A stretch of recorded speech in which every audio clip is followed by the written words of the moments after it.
Manalangin po tayo bago ang mensahe.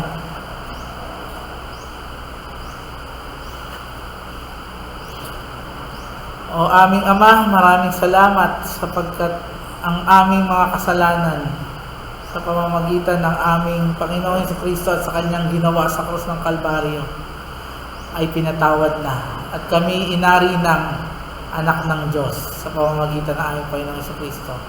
Kaya nga po ang panawagan ng Biblia na aming ialay ang aming buhay bilang handog na buhay, banal at kalugod-lugod sa iyo, ay nawa sa aming pag-aaral ngayon ay mapaglinaw sa amin kung paano ito isagawa ng naaayon sa sinasabi pa rin ng iyong salita.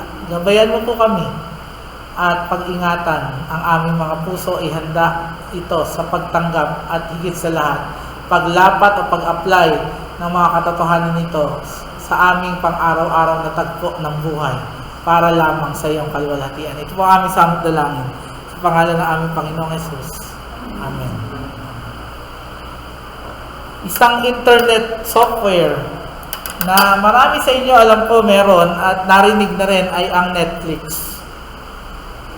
Itong multimedia internet platform na ito ay ang inaalaw nito o nagagawa nito sa mga meron nito ay nakakapanood sila ng mga video, mga movies, mga TV series sa maliit na halaga lang per month ang binabayad. Pero isa sa mga nakikita ko, kasi kami meron nito, sa internet software na to, lalo na sa mga pinapalabas nitong mga movies at mga videos, ay yung idea na ang usong-uso ngayon na pagiging LGBT, lesbian, gay, transgender, bisexual, ay acceptable. Maraming movie, may mga tagpo ng kung ako tatanungin nyo, karumal-dumal na mga act, sexual act ng mga ganitong sinasabi nila party sila ng lipunan bilang LGBT. Alam po natin, hindi yun tinatayuan ng Biblia. At ito ay tinuturing na kasalanan. Sa ating teksto po ngayon, makikita natin yung exhortation o yung encouragement, yung challenge ng ni Paul dito sa Romans 12 sa pagpapatuloy ng ating serye. Hindi ko po ito sinadya na ituro. Ito po ay part ng ating serye sa Roma. Nasa Romans 12 na po tayo. Tinuturo dito ni Paul yung command na dahil sa mundo okay na nagawin. Pero sabi niya dito, do not conform to this world. Huwag kang makiayon sa tinatayuan ng mundong ito. Sapagkat alam naman natin kung sino ang namumuno na pinapermit ng Panginoon sa mundong ito. Kaninong kaisipan o ang impluensya ng Antikristo, ng demonyo, ng makasarili at makataong paningin lamang at pananaw. Mga prinsipyo, humanistic principles, at mga perverted, mga binaliktad, mga binaluktot na mga paniniwala at tinatayo ang prinsipyo. Kaya mahigpit ang sinasabi ni Paul dito, do not conform. Kung hindi matransform ka, mabago ka ng mga bagay na gagawin mo na ay dapat naaayon sa salita ng Diyos at ito ay handog mong buhay sa Kanya. Makikita rin natin sa ating pag-aaral na ang kalooban ng Diyos ay nagre-require sa nabasang verse kanina sa atin na gawin ang perfect. Pero alam naman natin na we all fall short of perfection. Ano bang sinasabi ditong perfect? Ito ba yung perfect sa kaisipan natin na dapat perfecto? Dapat pag-Christian ka na, wala ka nang mali. Lalo ka na, leader ka, dapat hindi ka na nagkakasala, hindi ka na nagkakamali. Hindi po yun yung perfect na sinasabi dito bilang handog na buhay. Makapag-aralan natin mamaya kung ano bang konteksto nun at ano bang ibig sabihin nun. Ngunit meron naman ditong sinasabi na kalooban ng Diyos. Yun ang tama. Kahit anong kalooban ng Diyos, wala kang maipipintas doon. acceptable yon, sabi nga sa text, good yon, and hence perfect yon. On whatever yung konteksto ng perfect, malalaman natin mamaya. So, ang tanong, why would we who are imperfect, sinful, totally depraved, sa pag-aaral natin ng tulip, tayo totally depraved, lukhang makasalanan at makasalanan pa rin, are required to do that which is perfect? Posible ba ito? So, buksan po ulit natin yung Bible, basahin ko naman siya sa English. I appeal to you therefore, brothers, by the mercies of God, to present your bodies as a living sacrifice, holy and acceptable to God, which is your spiritual worship. Do not be conformed to this world, but be transformed by the renewal of your mind, that by testing you may discern what is the will of God, what is good and acceptable and perfect. Rin ang Panginoon sa pagkabasa ng kanyang salita. Papatuloy po ang Apostol Pablo sa kanyang sulat sa aklat ng mga taga-Roma para sa first century Roman Church. Sa teksto po natin, inilatag ng Apostol Pablo ang pundasyon sa pamamagitan ng mga sunod-sunod na encouragement kagaya nitong sinabi sa verse na to sa mga Kristiyano, at pinapakita niya dito sa teksto natin na kasi may ginawa na ang Diyos sa'yo, pinapakita niya sa past yung mga ginawa ng Diyos. You were justified by faith, you will given the righteousness of Christ, you were adopted as sons. Di ba? Yun yung mga pinag-aralan natin past na mga biblical principles kung ano na yung katatayuan natin ngayon sa harapan ng Diyos. Makikita natin dito, ine-exhort na siya. Sa awa ng Panginoon, dapat ang hamon sa atin dito, sa kanila, una, sa original context nito, sa mga taga-Roman Church at sa mga nakakabasa nito ng first century Christians, ang hamon, therefore, offer yourselves as a living sacrifice. So, sinasabi dito ni Paul, dahil sa ginawa sa iyo ng Diyos, may ginawa na sa iyo ang Diyos, therefore, ito ang dapat mong gawin. Ihain mo ang iyong sarili bilang handog na buhay. Ialay ang inyong mga katawan na isang handog na buhay. Ang katawan po dito, kung titignan niyo yung konteksto, hindi ito yung physical lang. It contains everything. Kasi kung titignan niyo yung reference verse na to, I believe sa Mark, ano yung hahandog mo dapat sa Panginoon? You serve God, worship God, kasi sabi dito, karampatang pansamba ito eh. You serve God with all your strength, with all your mind, with all your heart. So, lahat. It involves the whole you, kaya nga buhay kang handog. Anong konteksto nito? Yung paghahandog. How was it done dati? Hayop ang ihahandog. Pero ang tinatanggap lang na handog, at that time, kahit hayop yan walang dungis, walang maipipintas, walang kapintasan.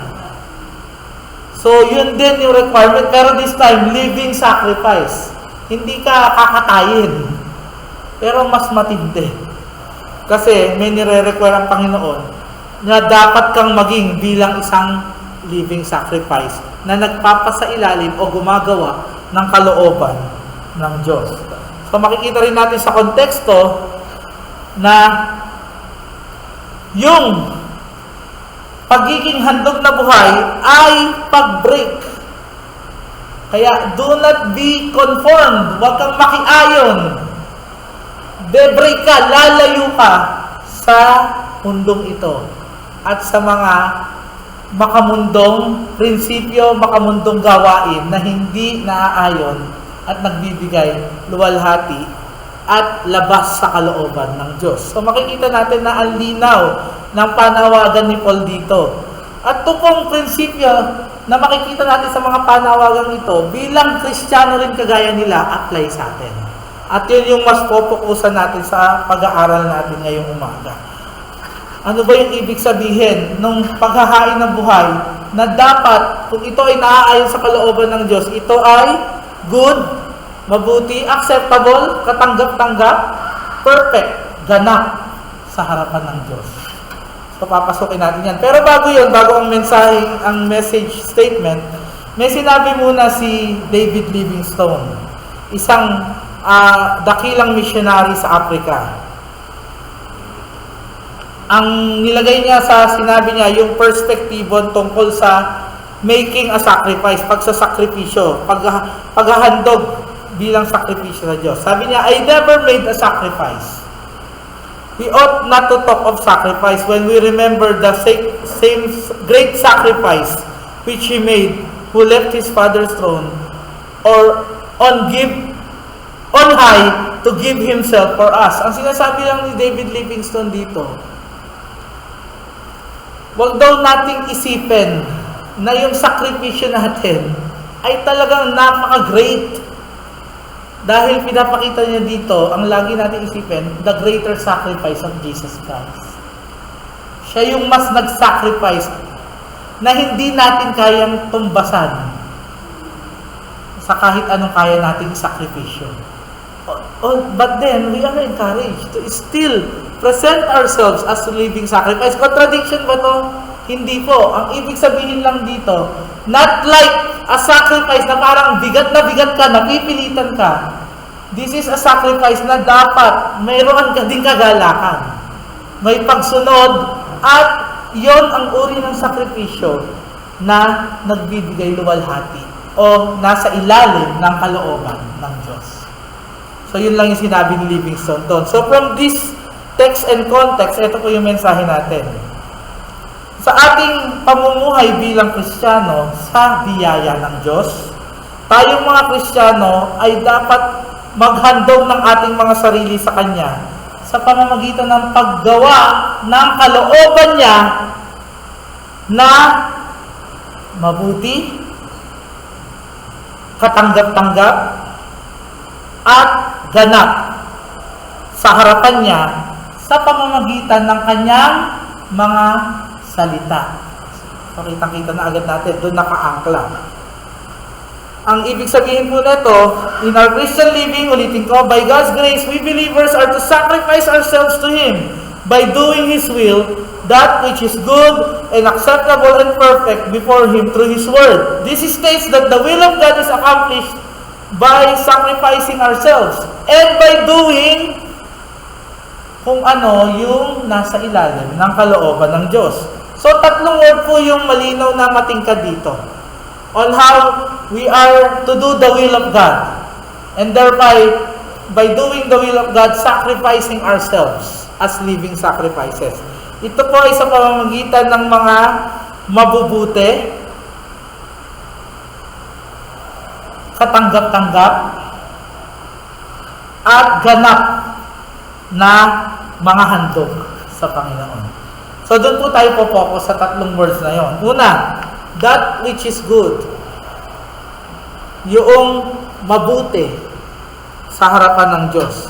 Sabi ni Robert Haldane, isang dakilang commentator ng Book of Romans, i-quote ko, ito yung sabi niya, the will of God is here distinguished as good, because however much the mind may be opposed to it, and how much soever we may think that it curtails our pleasures and mars our enjoyment, obedience to God conduces to our happiness.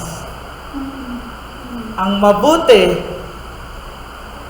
na dapat gawin bilang handog na buhay na naaayon sa kalooban ng Diyos ay sinasabi na dapat ma-identify natin na yun yung nagpapaligayang tunay sa atin. Bakit maraming lumalayo sa church? O bakit maraming ayaw pumasok, ayaw maging bahagi ng isang church, ayaw ng Christianity, ayaw ng message ng gospel? Dahil inaakala nila na ito ay makakabawas sa kanilang kasiyahan. Na ito ay corny. Na ito ay actually at this time, nung panahon na ito, they are thought of as foolishness and weakness. Diba yun yung ano natin, sermon last week? hanggang ngayon, yun pa rin ang tingin ng tao. Sa konteksto na lang ng corny dyan, baka masunog ka dyan. Hindi masaya dyan.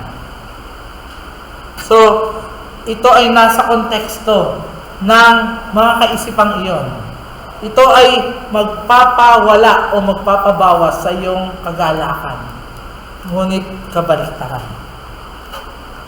Ang isang Kristiyano na sumusunod sa kalooban ng Diyos at tunay na anak ng Diyos, kakikitaan siya ng enjoyment sa Diyos.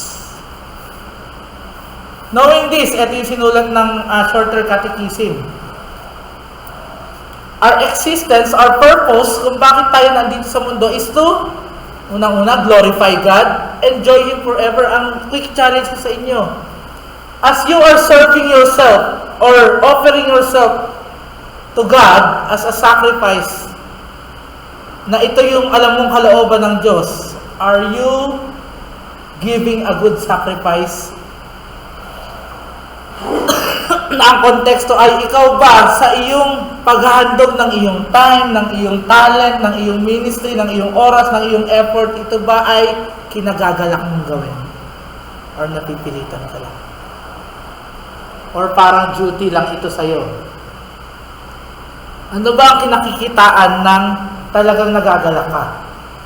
Paano ka ba makitungo sa isang pinaglilingkuran mo o kakilala mo o kaibigan mo o minamahal mo na nagagalak ka?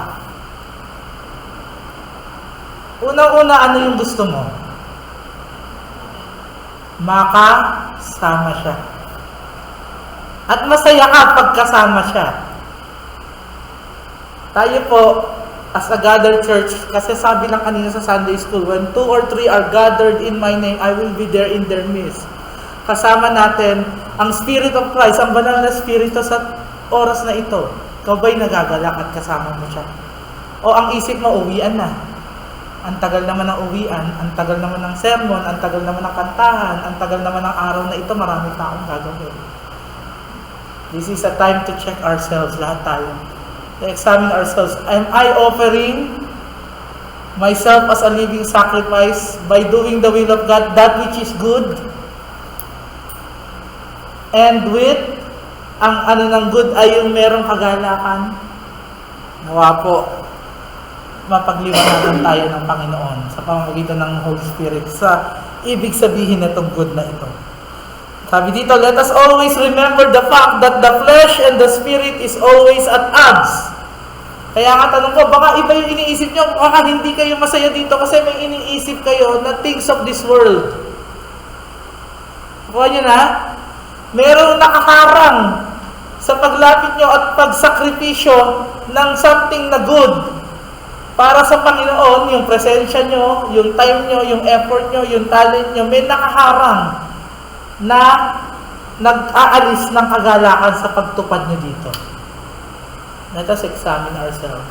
Let us be encouraged sa katotohanan ito kasi tinuturuan tayo ng Panginoon na offer yourself a living sacrifice which is the will of God by doing what is good before Him.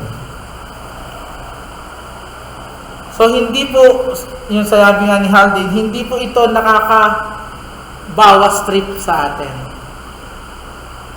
O nagkokos sa atin para mabad trip, or makornihan, or mabore.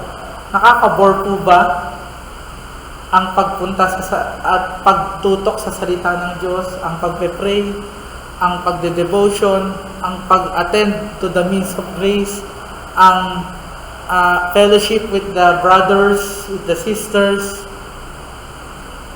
Nakaka-boring po ba ito?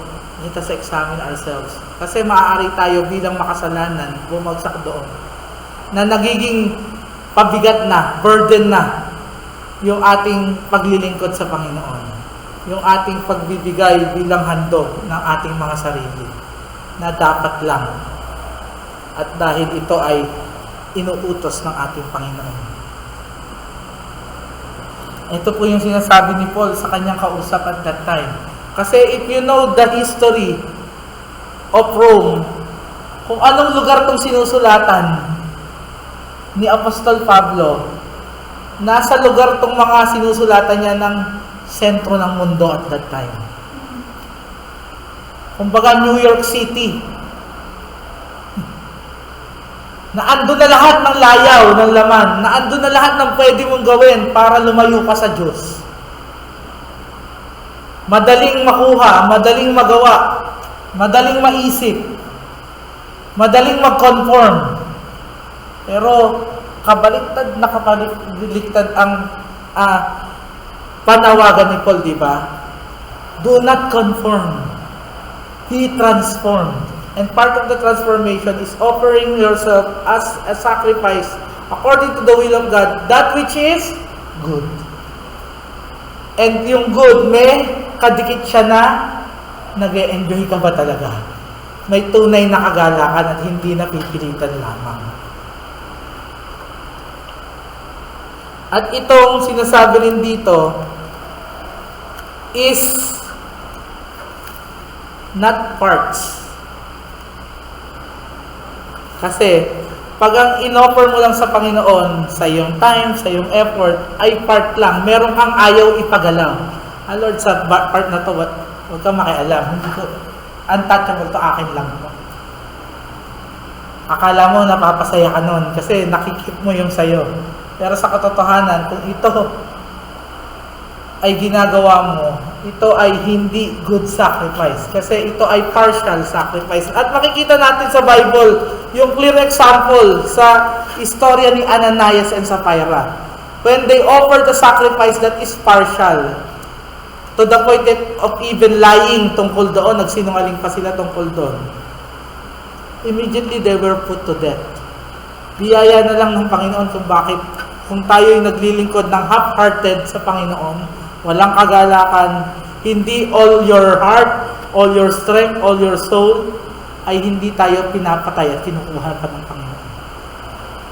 Biyaya niya rin lang sa atin yun. Maraming pagkakataon, inuuna natin hindi ang Diyos. Sa oras natin, minsan yung natitirang oras na lang ang para sa Diyos. Minsan, may mas mahalaga tayong iniisip na akala natin mas mahalaga kaysa sa patungkol sa Diyos. Biyaya ng Panginoon kung hindi ka ganon, kapatid. Kung ang iyong pag-aalay ng iyong sarili ay wala kang itinitira sa iyong sarili. Nahahanda ka sa lahat ng maaaring cost noon. Makikita po natin dito na yung good, it also pertains to the word right, tama. Dapat, as you offer yourself, you must be an instrument of righteousness. Nakuha niyo po? Yung something good offered to God is something that is right, is according to His Word. Kasi maaaring nag-o-offer ka sa Panginoon na gusto mo lang kasi i-offer. Like your talent na wala ka naman talent talaga doon. Gusto ko lang eh. So what will it cost? Will it cost you joy pag may nag-correct sa'yo, Brad? Yung kanta mo, sintonado. Yung ano mo, ganto. Yung ano mo, ganto. So, part yun ng pag-o-offer. That which is right. Alam mo, identify yung mga ino-offer mo. Kung ito ba ay biblical or will it edify the body? Or will it cause na lalo lang magkaroon ng disharmony sa body? At ikaw, imbis na joy, is sadness and anger ang matanggap mo o ang maging resulta sa iyo. So, ang ganda ng pag-aano rin dito tungkol sa righteousness. Maging instrument of righteousness or goodness ka, yun lagi yung kalooban ng Panginoon. Another aspeto nun is pure motives. Kasi nga, sa pagsasacrifice natin, lahat-lahat yan isip, lakas. Yung lakas mo, yun yung kakayanan mo. Kung kakayanan mo talaga yun, may kagalakan kang ihandog sa Panginoon yun. Ito yung ministry ko, ito yung gift ko, Panginoon, pagyamanin mo ito, gagamitin ko tayo para sa iyong iglesia. And then your mind. Is your mind right with God? Is your motive right with God? When you practice your gift. Kasi ang warning dito is, to ascribe or rob the Lord of His glory. Manakawan mo. Yung luwalhati para sa Panginoon, maako mo. At marami bumabagsak doon. Especially sa mga ministry na kita ng mata, kita ng iba. Na habang ginagawa mo ito, wow, glory to me in the highest. Praise me. Ang galing ko. That's a danger na winawarningan tayo. That is not a good sacrifice and that is not according to the will of God.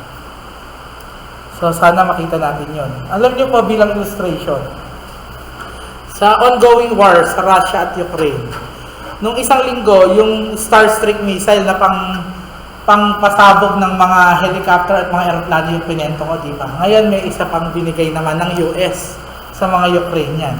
Ito ay yung Javelin missile launcher. Yung Javelin missile launcher, binigay ito ng US Army, US government sa mga Ukrainians para pasabugin yung mga tangke.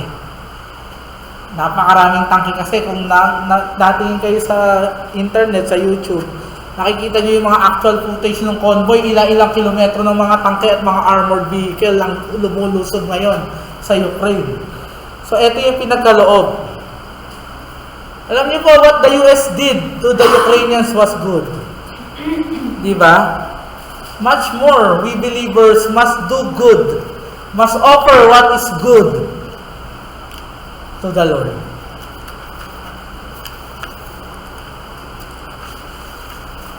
So, paano po yung ilalapat natin? How can we offer that which is good to the Lord?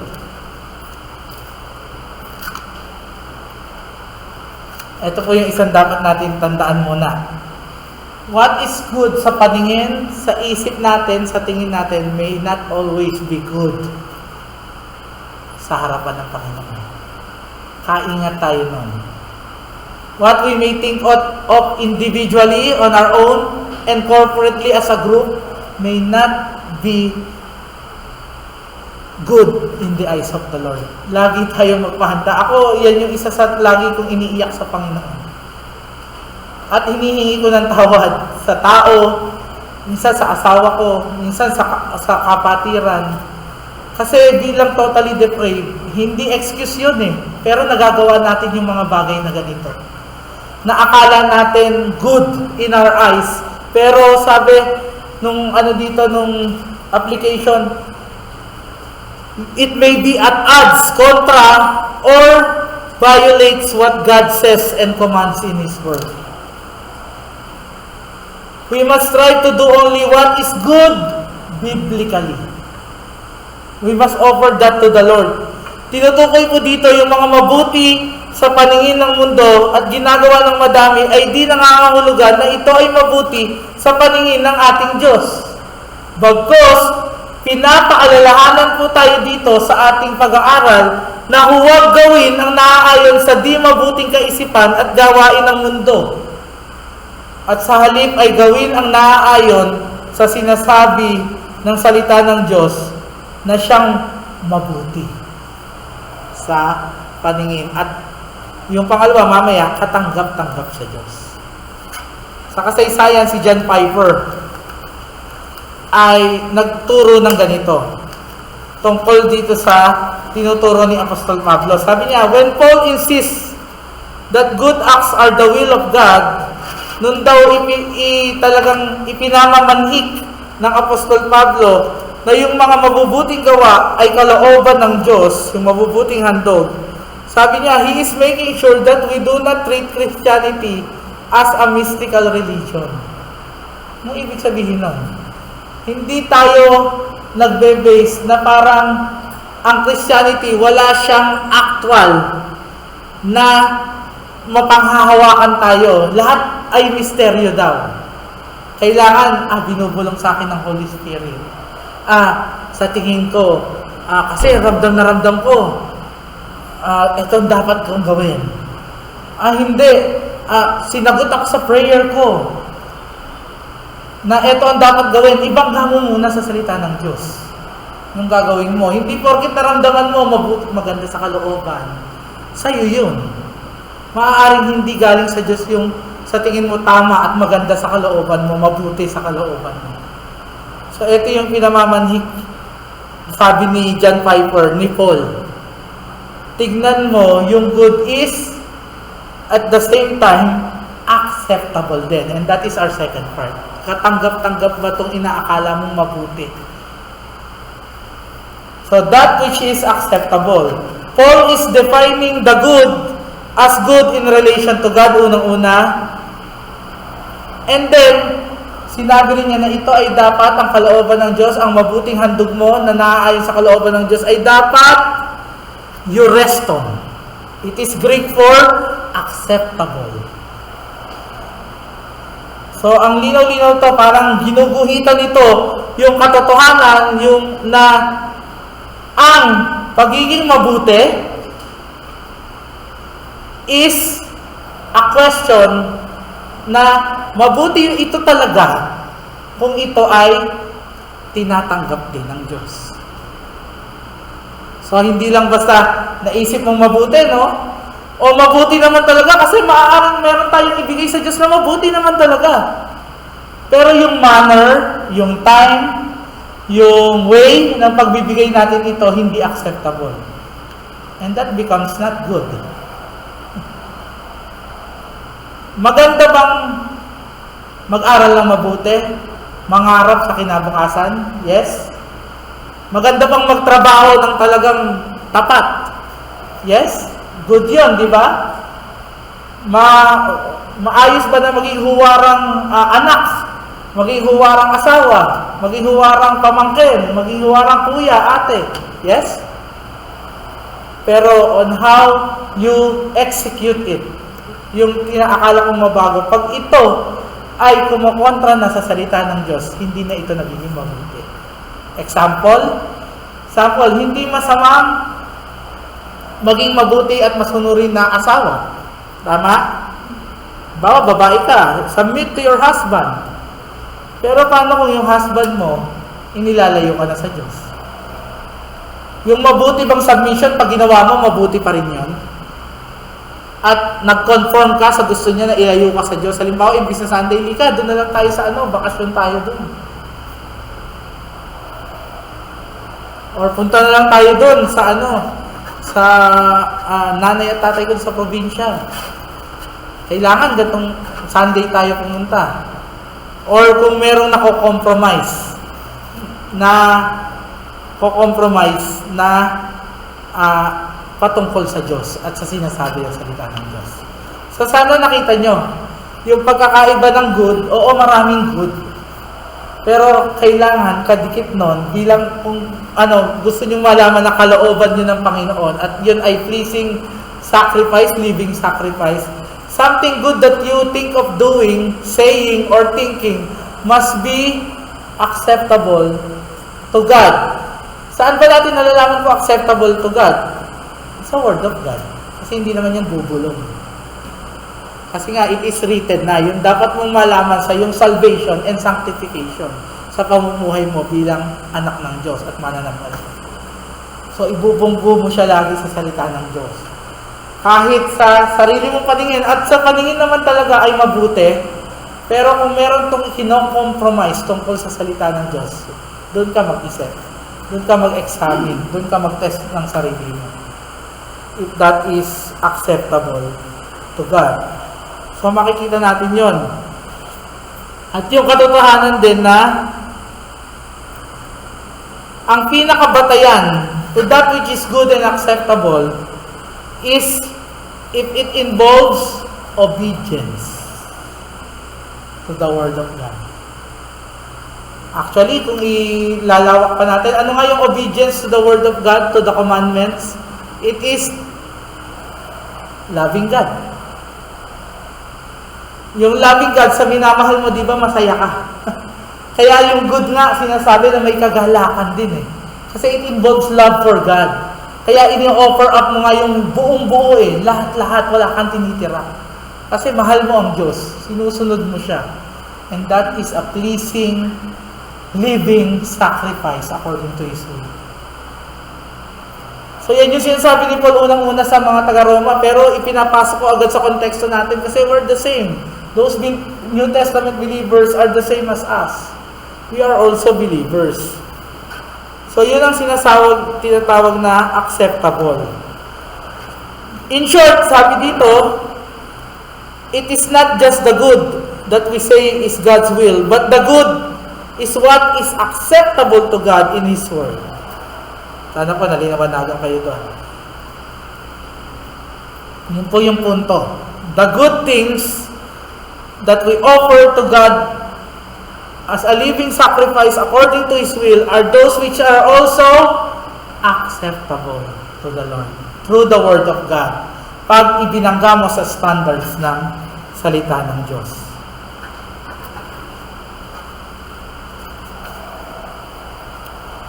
Balik tayo sa Javelin missile.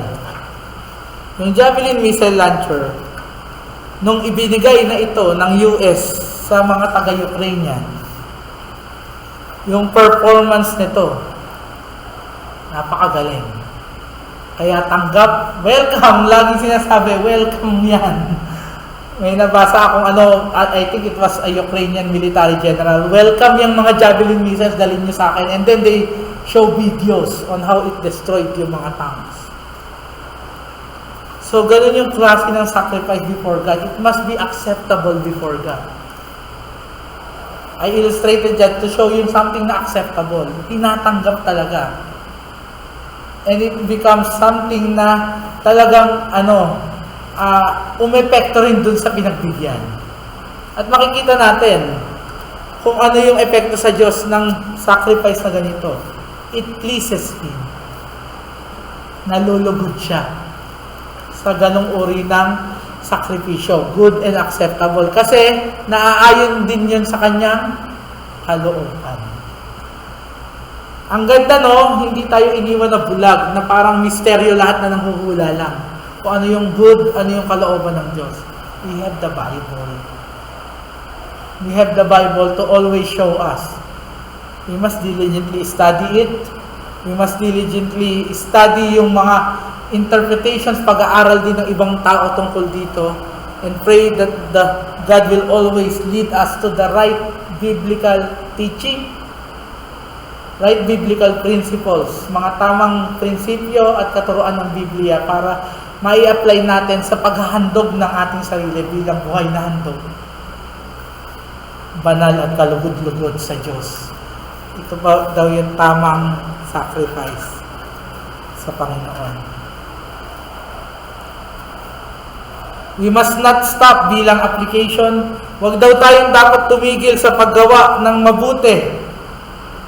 Una, at katanggap-tanggap sa harapan ng Diyos na aayon sa Kanyang salita nang may kagalakan, hindi napipilitan lamang, dahil alam natin na ito ay tatanggapin din ng ating Ama sa langit.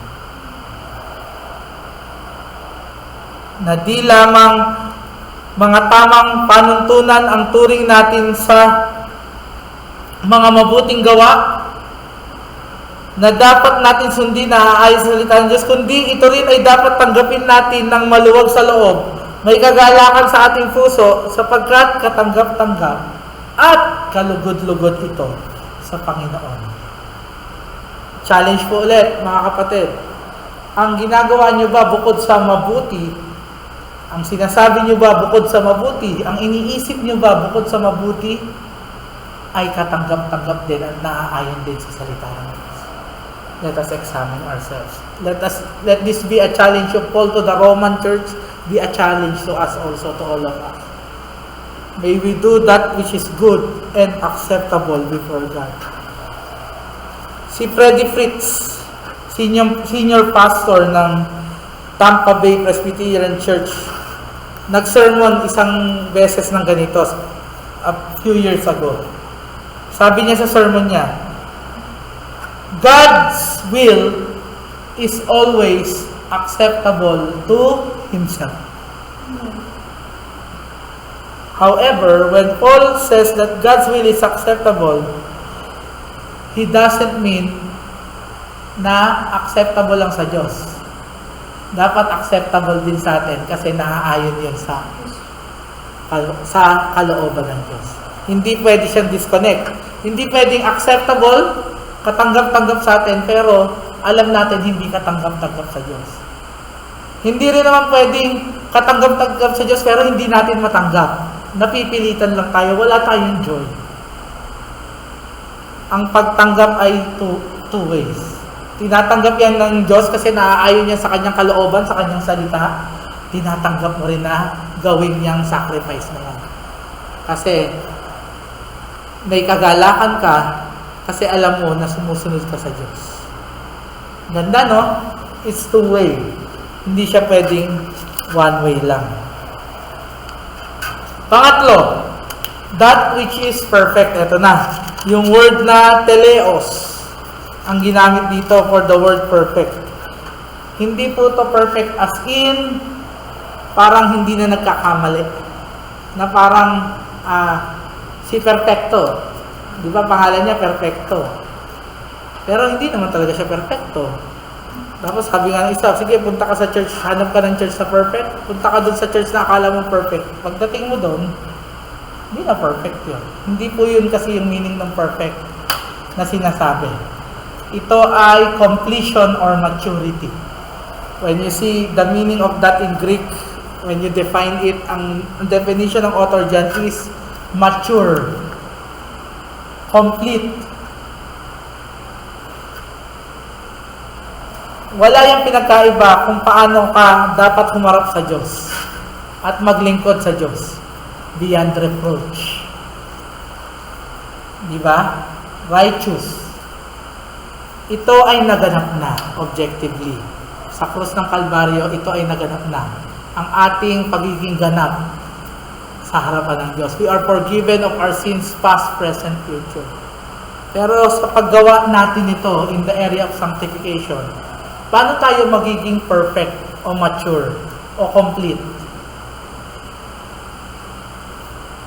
Ano yung isang element na makikita natin sa pagharap ng Diyos para ito maging katanggap-tanggap sa Diyos?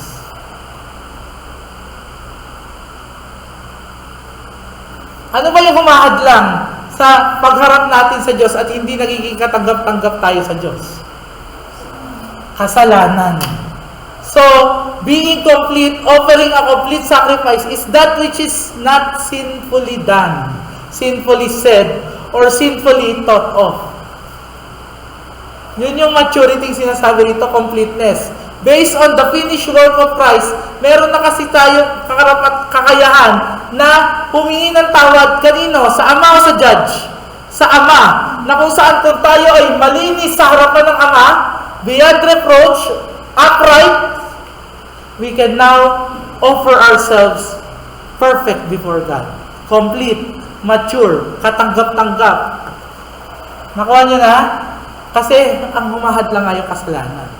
The Bible says of a Christian must be mature. Hindi ka na parang bata na, kumbaga, nananatili ka doon sa kasalanan, hindi mo naiintindihan. Naintindihan mo na eh. Itinuturo na sa iyo, nandiyan na yung Holy Spirit na nagpapalinaw sa iyo ng salita ng Diyos. So, you must act, say, or do according to that truth. So, since may kakayanan ka na to discern what must be spiritually discerned, what is the will of God, what is according to the commandment o sa kautusan ng Diyos, at bilang pagmamahal sa Diyos, that's it. That is how you will offer your life. Always thinking na sinful ka, and always sinisigurado na when you approach God, walang sin na nananatili. Paano ba nagkakasin? Una, sa isip. Mamaya, iaano ko kayo ng gusto sa conclusion. Sa salita, sa gawa. Doon nagkakaroon ng sin at doon nagiging imperfect yung sacrifice. Hindi siya complete. Hindi siya mature. Ang ibig sa mature, hindi yung matanda na ha. Ang ibig sa mature dito, yung parang tumubo na. Kakompleto na. May kulang pa. Dati ang halaman, di ba? Tumubo siya, ugat muna. Nagkaroon ng Hindi, yung ano una, stem. Then, nagkaroon ng branch. Nagkaroon ng dahon. Nagkaroon ng bulaklak. Yung bulaklak, kung fruit yun, naging bunga. Bunga na. Complete na. Mature na. Hindi perfect. Ang ibig sabihin, dun sa pagkakaintindi natin ang perfect. Although, yung mga ginagawa natin na walang kasalanan is katanggap-tanggap sa Diyos. Pagtupad din yon sa be holy for I am holy, and yung demand niya for perfection. Pero hindi sa atin nanggaling yung perfection. Sa biyaya ng Diyos dahil nakasunod tayo sa salita ng Diyos. So, yun po yung dapat nating makita. So, maturity, completeness, ito yung pinararating ng Apostol Pablo sa mga taga-Roma. Doon nga sa Matthew 5:48, di ba? As cross-reference, you therefore must be perfect, as your heavenly Father is perfect. Di ba? Complete, mature, lacking nothing. Yan nga yung demand para sa mga leader eh. Di ba? A servant approved unto God. Lacking nothing, hindi perfect ha. Kung hindi mature, alam niya yung gagawin. Hindi pwede kasi hindi rin siya magkasala. Hindi pwedeng hindi rin siya magkamali. Hindi lang sa leader yun.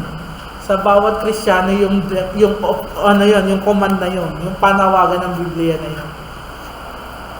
We must present ourselves a living sacrifice nga, holy, acceptable, and perfect before God. Yun yung kalooban. So makikita natin dito, hindi lang pala sa leader required yun. Nire-require pa yun sa bawat Kristiyano. Then, kailangan meron mo ng transformation. Bukod sa hindi ka makikiayon sa takbo ng mundong ito, perfection here, maturity means na-transform ka na. Ang isang magandang illustration nito is yung metamorphosis ng isang larva into a butterfly, di ba? From a larva, papasok siya sa isang cocoon. From the cocoon, lalabas siya uod, caterpillar, then magkakapakpak, then magiging beautiful butterfly. Ito rin yung pinapakita dito. We must have a metamorphic change.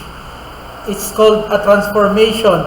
From someone na immature, sinful, iniligtas ng Diyos, baby pa sa pananampalataya, growing more in maturity.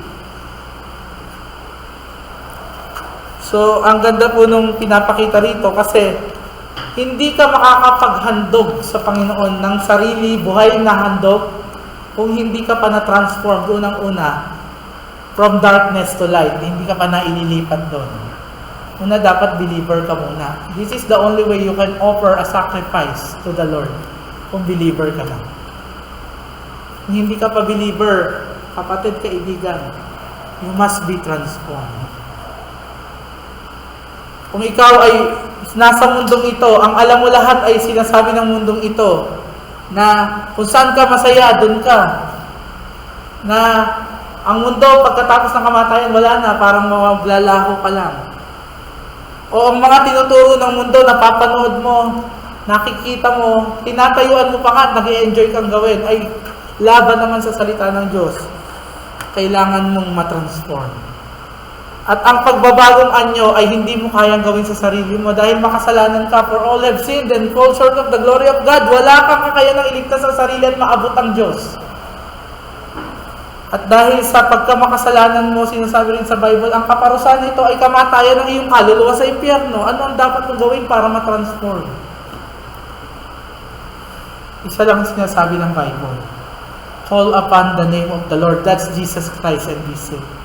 Tumawag ka sa pangalan ng Panginoon Jesus, magsisi ka. At humingi ka sa Kanya ng pananampalataya na magpapabago sa iyo. That will transform you from the inside out. And will help you present yourself a living sacrifice. Good, acceptable, and perfect before God. That is according to His will. Po yung punto doon. Transformation that is needed here is the triumphant power and renewal of the Holy Spirit. Nangyayari yan una upon conversion, nagpapatuloy yang ginagawa at pagkilos ng banal na Espiritu as you go day by day in your Christian life. Sa paglakad mo bilang Kristiyano, nagpapatuloy ang banal na Espiritu sa kanyang kapangyarihan na ikaw ay i-transform more into the likeness of Christ. Balik ulit tayo sa javelin bilang illustration. Series to ng illustration. Yung ginawa gesture, act ng US ng pagbibigay ng Javelin missile launcher sa Ukrainian military ay isang kompletong o perfectong gesture ng US para malabanan ng Ukraine yung mga tangke na nagpapasabog sa kanilang mga syudad. It was perfect in its usage. It was the perfect gift offering ng US para sa military ng Ukraine para mapasabog yung mga tangke at ang daming napasabog ng mga tangke.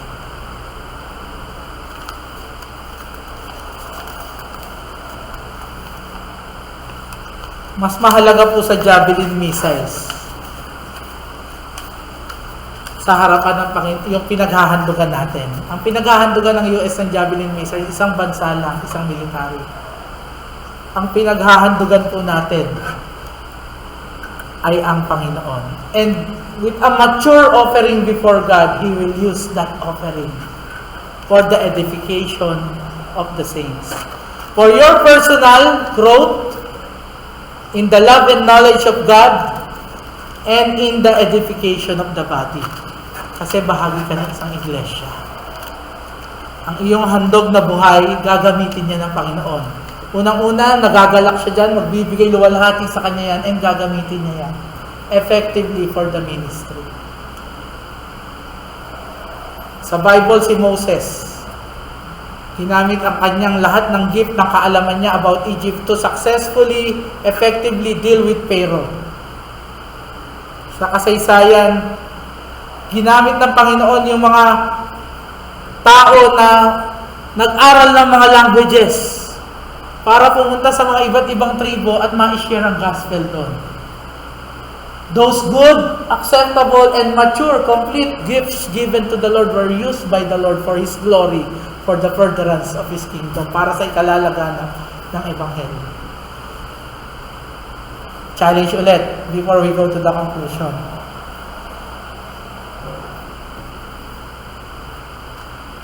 Yung mga pinagkakaloob nyo ba sa Panginoon na mga handog, yung inyong sarili, yung inyong time, yung inyong efforts, yung inyong talents, ito ba ay nagagamit sa ministeryo?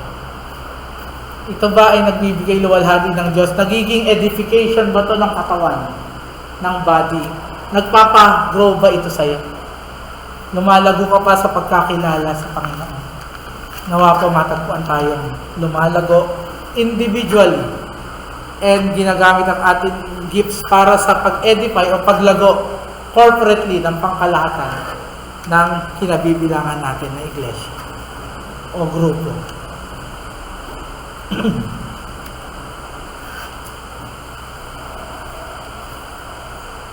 Tatlong area po kung paano tayo dapat matransform at makapagbigay ng handog na mabuti, katanggap-tanggap, at ganap sa harapan ng Diyos sa atin pong mga iniisip.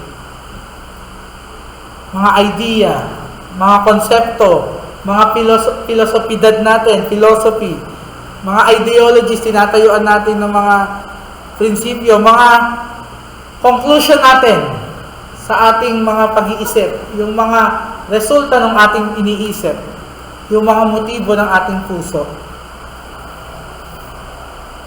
Yun daw katatayuan ng ating isipan at puso ay makikita sa panlabas na pakikitungo natin sa ating sarili at sa ating kapwa.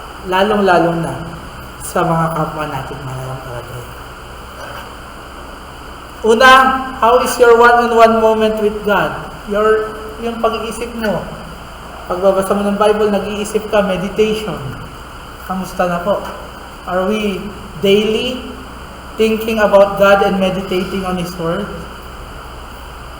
Mga po, matagpuan tayong natatagumpay at sumusunod dito.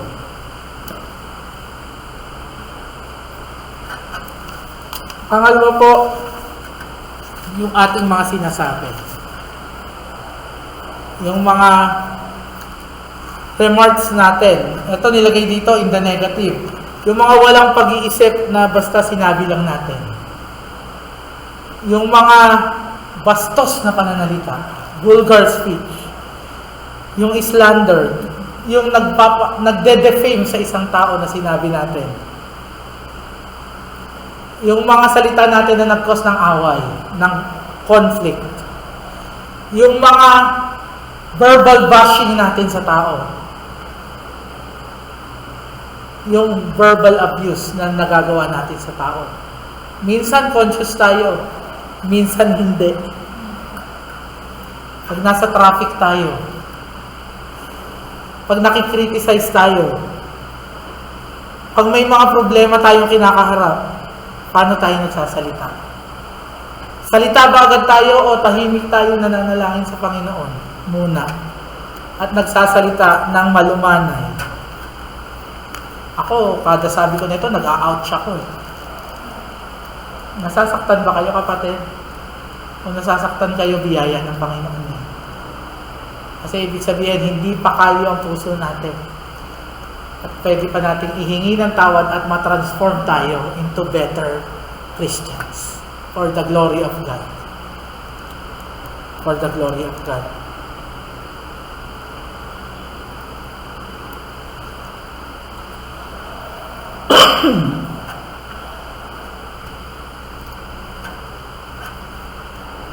Yung mga ating ginagawa, yung mga actions, yung mga ginagawa natin na sabi ng Diyos huwag gawin.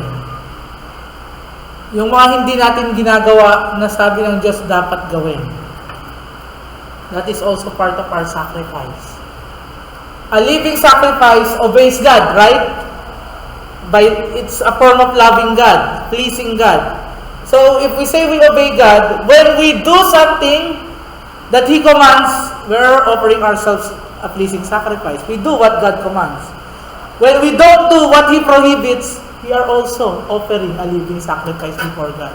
Because we are obeying. Sumusunod tayo kasi hindi natin ginagawa yung pinagbabawal ng gawin. Sumusunod tayo, nagsasakripisyo tayo ng isang sakripisyo na mabuti, katanggap-tanggap at perfecto, mature, complete before God because we are obeying God in our deeds. So, yun po. Magagawa lang po natin ang lahat ng ito sa pamamagitan ng biyaya at habag ng Diyos. Kaya kailangan tayo manalangin tuwi-tuwi na. Andun din yung konteksto ng pray without ceasing because we always need the grace of God. Hence, we must always be prayerful.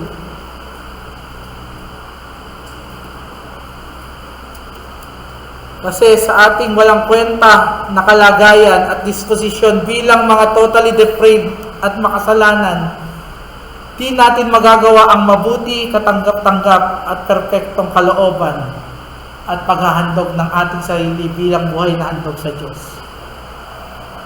R.C. Sproul, bilang final statement sa mensaheng ito, nagsabi, "The ways of this fallen world influence us far more than we would ever want to imagine.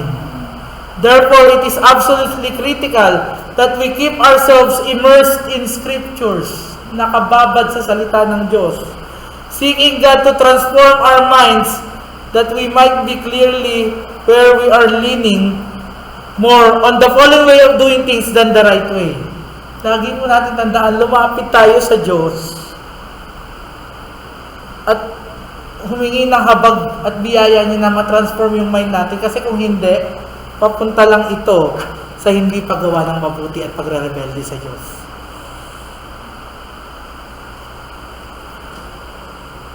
Ito pa yung huling statement, huling sentence. Take every opportunity you can to immerse yourself in the transforming power of God's Word. So doon lahat pumagsak, no? The Word of God. Kasi yun yung provided sa atin. It is the words of Christ. It teaches us to present ourselves a living sacrifice. A sacrifice that is Christ-like.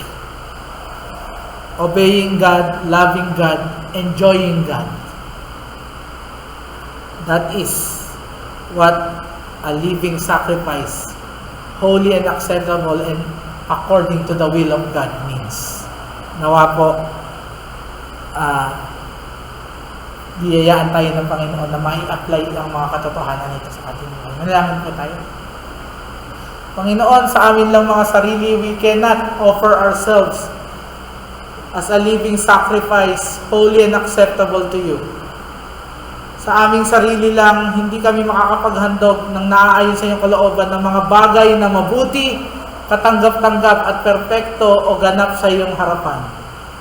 Kaya nga po kami ay nagpapakumbaba, humihingi ng habag at biyaya mula sa iyo na ang aming buhay ay gawin mo talagang mga buhay na sakripisyo para sa iyo. Holy, banal, naaayon sa iyong salita, sumusunod dito at katanggap-tanggap at nagbibigay luwalhati sa iyong pangalan ng buong kagalakan at buong paglilingkod ng lahat-lahat sa amin. Ito po ang aming samot dalangin sa pangalan ng aming Panginoong Yesus. Amen.